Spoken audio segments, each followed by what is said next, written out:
वो कहते हैं जैसे बहुत तेज बरसात होने पर खेतों के मेड़ टूट जाते हैं, उसी तरह स्वतंत्र होने पर महिलाएं या नारियां बिगड़ जाती हैं। इतना ही नहीं, तुलसीदास ने महिलाओं को सभी दुखों की खान बताया है। वे लिखते हैं, एक मूल बहु सूल प्रम प्रमदा सब दुख खानी। तुलसी ने महिलाओं को स्वभाव तय अत्यंत कामुक और व्यभिचारिणी कहा है।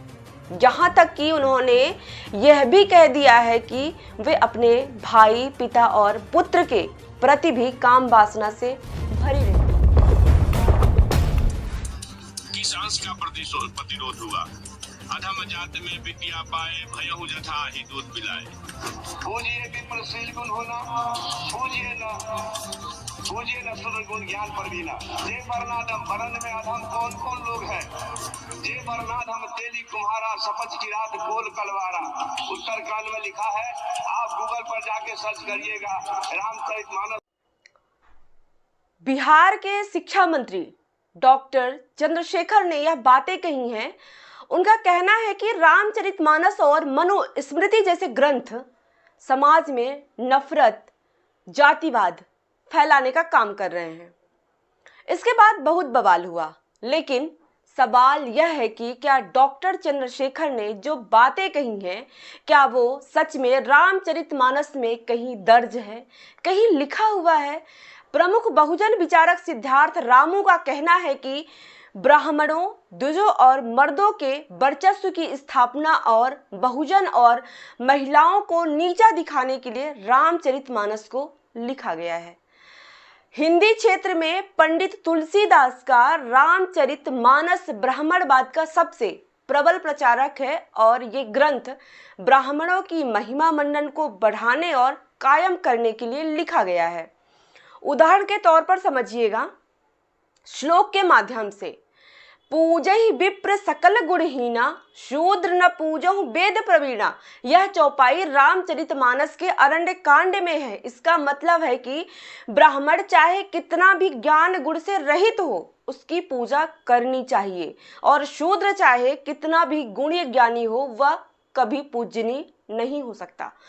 पुण्य एक जग मह नहीं दूजा, मन क्रम वचन विप्र करी पूजा। अर्थात ब्राह्मण के अलावा संसार में दूसरा कोई पूज्य नहीं है, या ब्राह्मणों के अलावा किसी और को नहीं पूजना चाहिए।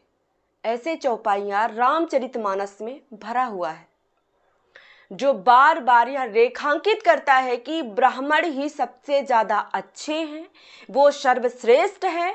और महिलाओं के बारे में भी देखिए, महिलाओं को उन्होंने किस तरह से नीचा दिखाया है। रामचरितमानस जहां एक ओर ब्राह्मण और गैर ब्राह्मणों और महिलाओं की तुलना में श्रेष्ठ ठहराती हैं, वही गैर ब्राह्मणों और महिलाओं को नीचे कहती हैं। हमरे घर में ना हलाओ, हमार बर्तन ना छुइयो, चमार हुआ देखो घर में हाला ना पावा। तुलसी की नजर में गैर ब्राह्मण और एक महिला एक ही जैसी व एक ही कोटि के समान होती हैं।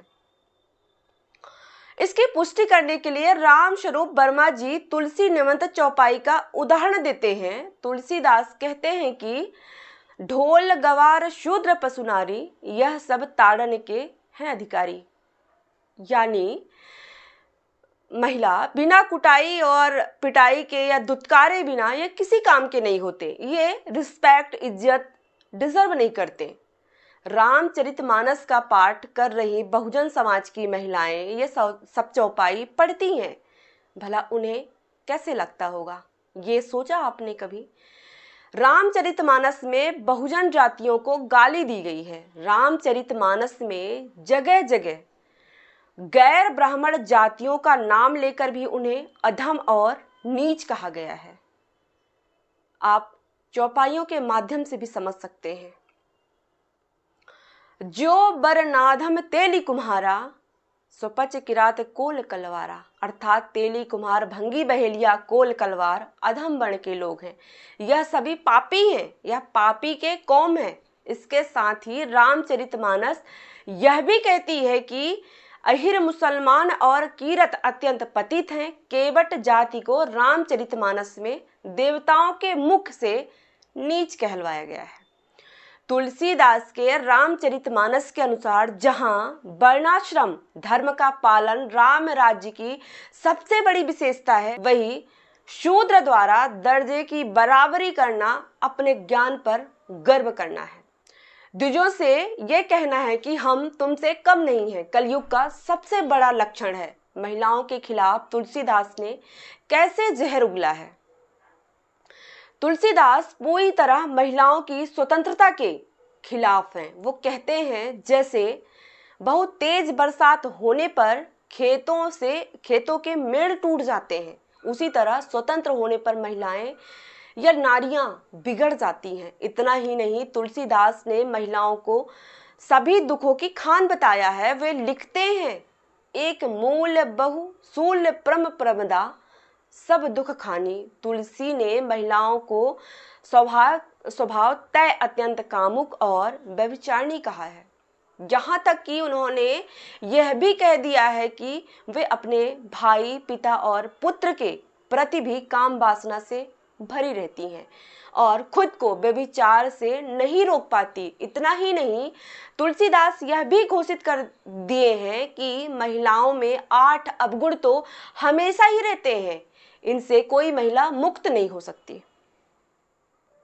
अब आपको समझ आ गया होगा कि जिस किताब को ब्राह्मण एक धार्मिक ग्रंथ बताते हैं, एक पवित्र ग्रंथ बताते हैं और पंडित तुलसीदास को महान घोषित करते हैं, उन्हें तुलसीदास ने अपनी किताबों में शूद्रों और महिलाओं और देश की बहुत संख्या कामगार आबादी के खिलाफ कितना जहर उगला है। अब अपनी जब आप इस किताब को पाठ करेंगे तो इन बातों का भी आप स्मरण रखें, याद रखें कि आपके बारे में उसकी किताब में क्या लिखा है, आपके प्रति उस किताब में क्या राय है, लिखने वाला कौन था। इस पूरे वीडियो पर पूरी तरह बातचीत पर आपका क्या कहना है, कमेंट करके बताएं और हमारे चैनल को सब्सक्राइब करें। जय भीम, नमो बुद्धाय।